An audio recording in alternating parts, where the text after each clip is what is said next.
إن الحمد لله نحمده ونستعينه ونستغفره ونعوذ بالله من شرور أنفسنا ومن سيئات أعمالنا من يهده الله فلا مضل له ومن يضلل فلا هادي له وأشهد أن لا إله إلا الله وحده لا شريك له إقرارا به وتوحيدا وأشهد أن محمدا عبده ورسوله صلى الله عليه وعلى آله وصحبه وسلم تسليما مزيدا. Baada ya kuzungumzia adabu ad-duai, adabu za kuomba dua katika kipindi kilichopita nyuma,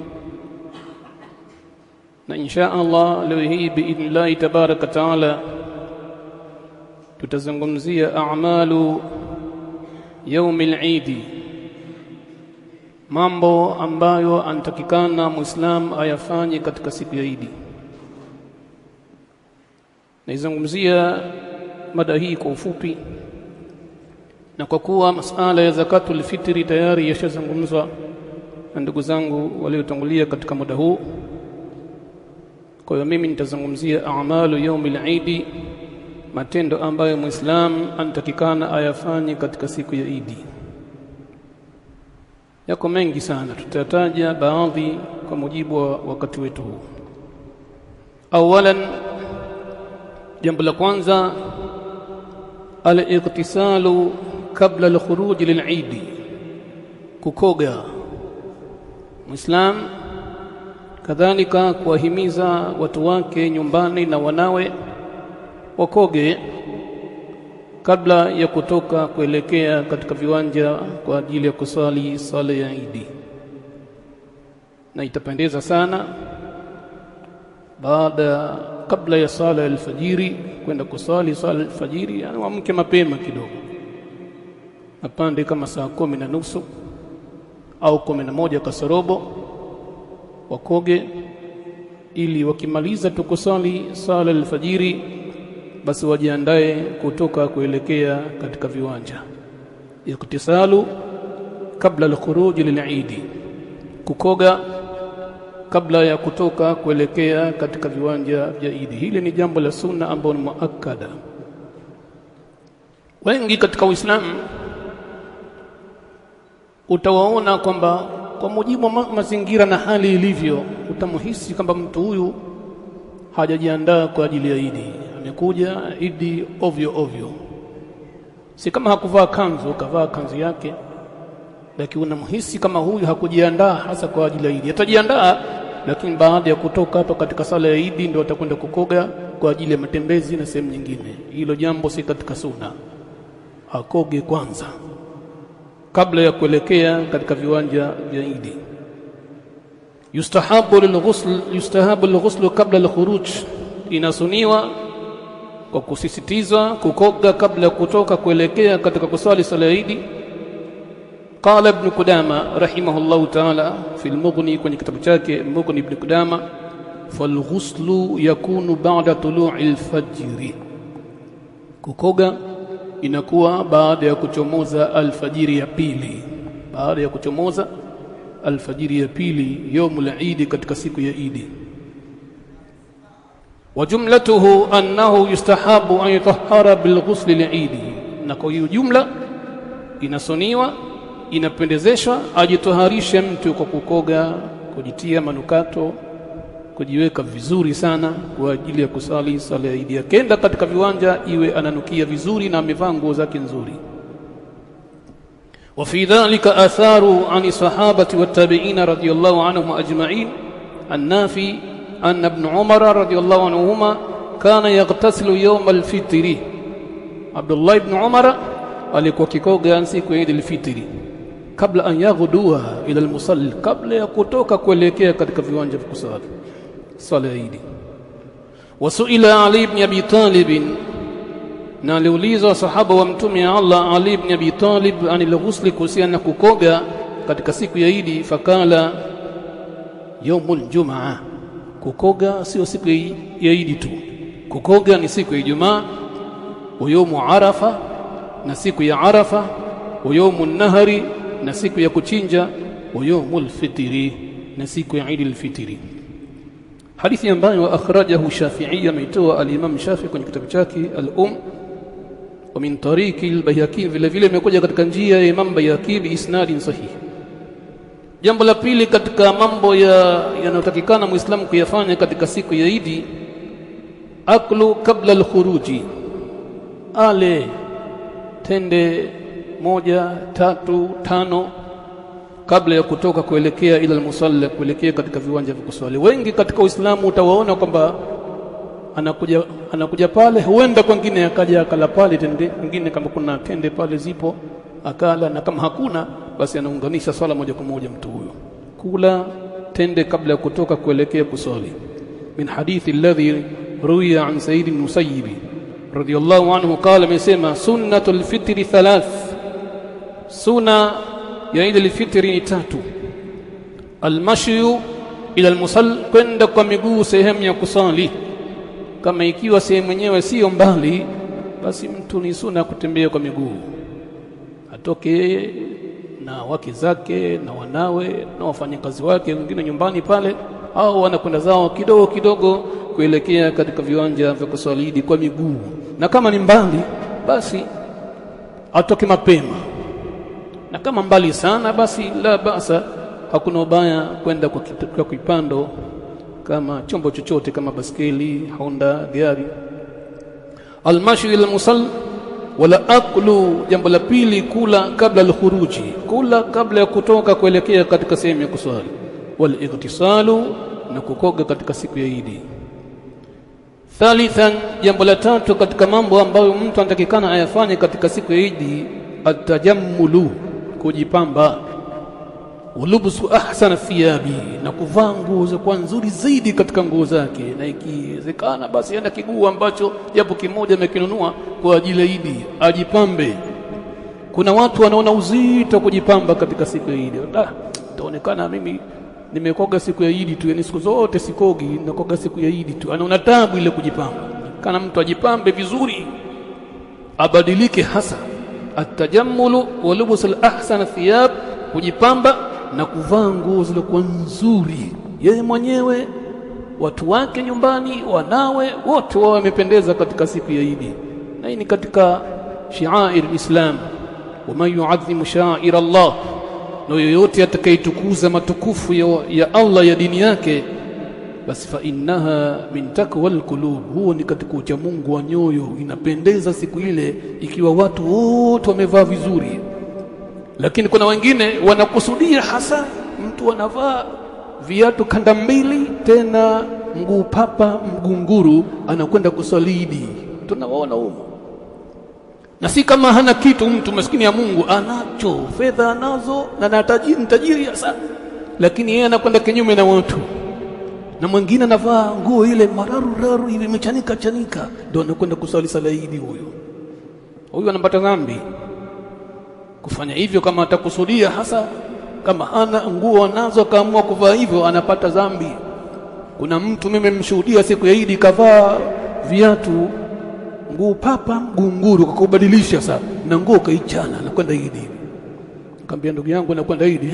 Idi bwana, watu wanapendeza wazuri, mimi mnyonge. Ndio usufi, ndio ucha Mungu. Wasi ucha Mungu ni kwenda kinyume na mafunzo ya Uislamu. Mtu anatakikana avae nguo nzuri.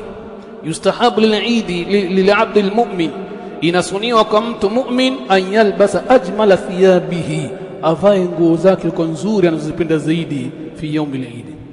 Kwa nini anafanya hivyo? Iktidaa linnabii sallallahu alaihi wasallam, katika hali ya kumfuata mtume Allah. Li hadithi Abdullah ibn Umar radhiyallahu anhu qala, akhadha Umar jubbatan min istibrak, Sayyidina Umar alichukua guo juba la hariri, likuwa guo la hariri, juba la hariri, tubau fi suq, lilikuwa linauzwa katika masoko ya Madina pale, juba moja zuri la hariri akalinunua Saidna Umar. Fa akhadhaha, akalichukua guo lile, fa ata biha Rasulullah sallallahu alaihi wasallam, akenda nalo kwa mtume wa Allah. Faqala Saidna Umar, akasema kumwambia mtume wa Allah, ya Rasulullah, ibta hadhihi tajammul biha lil'id, mimi nishanunua guo moja na wewe nunua guo hili ili ujipambe nalo guo hili kwa ajili ya Idi, wal wufud, na kwa ajili ya ugeni. Umealikwa pahala kuna ugeni, utavaa guo hili zuri sana. Faqala Rasulullah sallallahu alaihi wasallam, mtume akasema, innama hadhihi libasun man la khalaqa la, guo hili hivi lilivyo ni guo ambalo analivaa mtu ambaye kiamani hana malipo yoyote. Haya maneno baadhi ya watu hawakuyafahamu, waliona kwamba haifai kuvaa juba. Hapana, kuvaa juba katika siku ya Idi inafaa. Mtume alisema hivi kwa sababu lile juba lilikuwa ni juba la hariri. Ama juba la nyuzi nyingine za kawaida tu limepambwa sana, la basa bi. Sababu ya mtume kulikataa kwa sababu la hariri tu. Lau kama isingekuwa ni hariri, imepamba kwa hariri, na hariri ni haramu kuvaa Muislamu. Kwa hiyo kambe hili ni guo la hariri ambalo anavaa mtu ambaye kiamani hana malipo yoyote. Ama kama halina hariri, Umar, mimi ningelinunua guo hili, ndio maana ya hadithi, ningelivaa guo hili. Kwa hiyo kuvaa juba siku hiyo wala hakuna ubaya, wala sione uzito Muislamu, mimi mwenyewe si khatibu ati avae mbaya khatibu ana hutubu kavaa juba hivi. Hata kama si khatibu, vaa guo hilo. Japo kama watu watakushangaa sana, siku zote napiga kanzu, leo shehe kapiga juba kama hivi. Sawa kabisa, piga juba zuri lipendeze hasa. Naam, huo ndio Uislamu. Nimekuja hadithi ya Abdullah ibn Abbas radhiyallahu anhu, qala, amesema, kana Rasulullah sallallahu alaihi wasallam yalbisu yawm al-Eid burdatan hamraa, mtume alikuwa kivaa guo la rangi nyekundu, juba la rangi nyekundu. Kwa hiyo hakuna ubaya kuvaa juba la rangi ya kijani, jekundu, lolote lile. Hadithi hii akhrajahu Bayhaqi. Qala Imam Maliki, sami'tu ahla al-ilm, mimi nimewasikia wanazuoni, yastahibuna tayyiba, wanasunisha jambo la kujitia manukato mazuri, wazinata, na kujipamba, fi kulli Eid, katika kila Idi wanazuoni wanavaa maguo mazuri, manukato ya thamani ghali, hakuna tatizo. Mwaka mzima wewe kusanya pesa kidogo kidogo mwaka mzima kwa ajili ya kununua mafuta mazuri ya shilingi 40,000, 50,000, 100,000, wala hakuna tatizo. Mwaka mzima dunduliza pesa kidogo kidogo. Hizi bana nitakuja kununua mafuta ya 100,000, ukijitia hayo basi wiki nzima ya kutoka katika mwili wako, la basa bi. Kwa wanaume ama kwa mwanamke hatakikani kujitia manukato yenye kutoa harufu.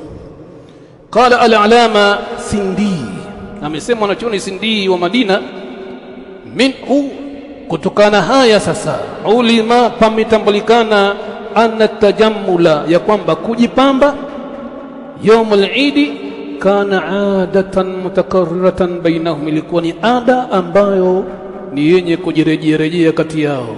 Yani huko nyuma watu siku zaidi wakijipamba, Uislamu ulipokuja wakazidi kujipamba watu katika Uislamu katika siku zaidi. Walam yankurha an-nabiy sallallahu alaihi wasallam, masahaba kujipamba wala mtume hakuwakataza. Faulima bakauha, basi ikatambulikana kubakia kwake jambo la kujipamba na kuvaa majoho na kuvaa nguo nzuri katika siku ya Eid ni katika jambo ambalo lenye kupendeza Muislamu kulifanya siku hiyo. Kadhalika katika mambo mengine yenye kutakikana katika siku ya Eid, almashyu ila almusall, kwenda kwa miguu katika sehemu ya kusali, kama tulivyotaja kidogo kwa mtume wa Allah alikuwa yakhruju ila al-Eid mashiyan, anakwenda kusali Eid kwa miguu, wayarji'u mashiyan, na kirejea kwa miguu vile vile. Hii ni kudhihirisha al-madhahiri al-Islam, wingi wa Islam, njiani wanaonekana wamekwenda wanarudi. Kadhalika katika miongoni katika mambo yenye kusuniwa na kuyafanya katika siku ya Eid mukhalifatu tariki, kubadilisha njia, fi dhihabi ila almusalli wal iyabi minhu, katika kwenda na kurudi. Ukipita njia hii ukirejea basi unabadilisha njia nyingine. Ni katika sunna katika siku ya Eid kubadilisha njia, isiwe unakwenda njia hiyo hiyo unarudi njia hiyo hiyo. Pita njia moja na ukirudi unapita njia nyingine. Li hadithi Jabir ibn Abdullah radhiyallahu anhuma qala kana an-nabiy sallallahu alayhi wasallam idha kana yawm al-Eid, mtume alikuwa inapokuwa siku ya Eid, khalafa tariqa, akibadilisha njia. Na hasa ilikuwa hikma yake, kuna maadui walikuwa kimvizia mtume wa Allah kwa sababu akichukia ile siku ya Eid, washirikina na makafiri na Mayahudi Bani Quraidha, Bani Nadhir, Bani Kainuka walikuwa kichukia kutokana na wingi wa Uislamu ya siku ile ya Eid. Kwa hiyo wengine walikuwa kimvizia mtume wa Allah njiani, kapita hapa labda tarajia njia hii, kumbe mtume anabadilisha njia nyingine. Hii ni katika hikma ya kubadilisha njia katika siku ya Eid. Hikma nyingine ni kuonesha ile madhahiri al-Islam, wazi na uzuri wa Uislamu, kwamba unapita hapa, wengine wanapita huko, wasipite njia moja tu. Kadhalika katika mambo yenye kusunua vile vile at-takbir al-Eid, kuleta takbiri katika siku ya Eid. Mundul khuruji, takbiri hizi zinaanza tokea kutoka mimanzili, kutoka nyumbani pale unaanza kuleta takbira, sio pale katika viwanja, kuanzia nyumbani unaanza kuleta takbira hata salatu al-Eid, mpaka muda wa kusali swala ya Eid. Li hadithi Zuhri radhiyallahu anhu anna Rasulullah sallallahu alaihi wasallam kana yakhruju, mtume alikuwa kitoka يوم الفتي فيكبر أكلتا الله أكبر الله أكبر الله أكبر لا إله إلا الله الله أكبر الله أكبر ولله الحمد. Na sifa nyingine za takbira ambazo zimekuja, ama ziko nyingine ambazo refu watu wanazileta nyingi, hazikuthibiti kutoka kwa mtume sallallahu alaihi wasallam, na wasilete kwa pamoja. Huyu ameanza, mwingine uko kati, mwingine mwisho, kila mmoja aleta takbira. Utakabirullah ala ma hadakum, na ili mpate kumtukuza Allah kwa sababu ya kukuongoeni, wala'allakum tashkurun, na ili mpate kuzishukuru neema za Allah. Fayukabbiru, basi mtume akileta takbira hata yaati al-musalla, mpaka anafika sehemu ya kusali, wa hata yakdhiya sala, mpaka inamaliza kusali wa sala. Fa idha qadha salata qata'a takbira, akimaliza kusali pale takbiri ndio inakuwa muda wake wa mwisho, zishaisha takbiri. Sasa kuna wengine wanaendelea nazo siku ya 2, siku ya 3, siku ya 4, watu wanaendelea tu msikitini huko, hakuna utaratibu maalum. Hii si katika sunna katika Eid al-Fitr. Kimaliza sala takbira zimeisha. Ama Eid al-Adha inajulikana kama takbira siku 3 baada ya yaumun nahari. Hadithi akhrajahu Ibn Abi Shayba fi al-Musannif. Kadhalika katika mambo yenye kusoniwa al-istima'u lil-khutba, kusikiliza kwa umakini sana hutuba ambayo inatolewa na khatibu. Na khatibu anatakikana awaguse watu wa sehemu mbili, awaguse wanaume, azungumzie fadhila ya siku ya Eid ile, kumtaja Allah sana, watu kutorejea katika maasi ya Ramadhani, imewafunza mafunzo mazuri sana ya ucha Mungu, yale waendelee nayo, wasikatishe zile kheri ambazo Allah amewapa. Kadhalika khatibu sehemu yake ya pili, yani katika hutuba yake ile ile, atawaelekezea wanawake hasatan kwa kuwa wapa nasaha, kuwaonya, kuwatahadharisha, kuwatisha sana wanawake wasije wakafanya mambo ya ajabu katika siku ya Eid, kwa sababu katika watu ambao wanavuruga sana katika siku ya Eid ni wanawake. Utazania sio wale ambao walikuwa kivaa mashungi katika Ramadhani, utazania sio wale ambao walikuwa kusali tarawih kisha badilika mtu hataki hata shungi hata hijabu hata glavu, anatoka hivi nguo ovyo hivi, amejipamba mtu, uso wake unaonekana kajiremba mtu hivi, wanakwenda katika viwanja. Sio wale kabisa. Utasema kwamba wanawake hawa ni wengine na wale wa Ramadhani walikuwa ni wengine, kumbe ni wale wale. Kwa hiyo khatibu anatakikana awaonye wanawake, awatahadharishe, awape mawaidha tena ya kutisha, hasa ya kuwatia hofu, wasije wakafanya mambo ya ajabu katika siku zile za siku ile ya Eid. Kadhalika katika mambo yenye kusuniwa at-tahniya, kupiana hongera, kwamba hongera sana kwa kusali sala ya Eid, tumshukuru Allah kwa kumaliza sala hii ya Eid.